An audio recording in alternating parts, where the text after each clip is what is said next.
In order to stay alive, the body has to breathe air. We breathe in oxygen and we breathe out carbon dioxide. This process is known as respiration. Breathing happens automatically. Every day, the body breathes about 20,000 times. By the time we reach 70 years old, that's about 600 million breaths. All of this breathing occurs because of the respiratory system, which includes the nose, throat, voice box, windpipe, and lungs. At the top of the respiratory system, the nostrils bring air into the nose, where it's filtered, warmed, and moistened. Tiny hairs called cilia protect the nasal passageways and other parts of the respiratory tract and filter out dust and other particles that enter the nose through the breathed air. Air can also be breathed in through the mouth. The two airways of the nose and mouth meet up at the pharynx, which is located at the back of the throat. The pharynx carries both food and air and is used for digestion and respiration. One path is for food. This is called the esophagus, which leads on to the stomach. The other side is for air. It's called the trachea. A small flap of tissue, called the epiglottis, covers the air-only passage when we swallow. This stops food and liquid from going into the lungs.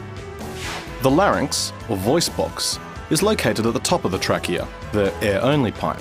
This is where our vocal cords are. The trachea, or windpipe, which is a 2 to 3 centimetre tube, then extends downwards from the bottom of the larynx for about 12 centimetres. The walls of the windpipe are made strong by stiff rings of cartilage that keep it open. The trachea is also lined with tiny hairs. They sweep foreign particles and fluids out of the airway, keeping them from entering the lungs.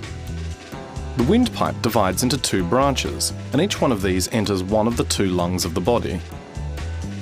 Each branch resembles the limbs of a tree, dividing into smaller, finer branches called bronchioles. The bronchioles end in tiny air sacs called alveoli, which look a bit like grapes.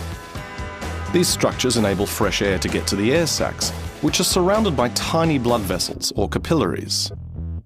The oxygen passes through these air sacs and travels through the capillary walls into the bloodstream. At the same time, carbon dioxide transfers from the bloodstream into the air sacs, where it gets breathed out of the body.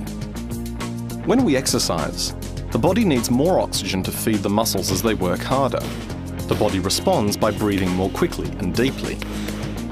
As the cells of the muscles use up more oxygen, the lungs have to work harder to keep up the supply. The respiratory system then speeds up to supply the body with much needed oxygen, and also to get rid of the carbon dioxide waste in the system. Over time, exercising also helps our chest cavity to get bigger, which enables the body to increase the amount of air it takes in. More capillaries form around the air sacs, so the body gets better at swapping oxygen and carbon dioxide gases. We can see how the body's respiratory system helps the body to move about, and is influenced by regular and ongoing physical activity as well.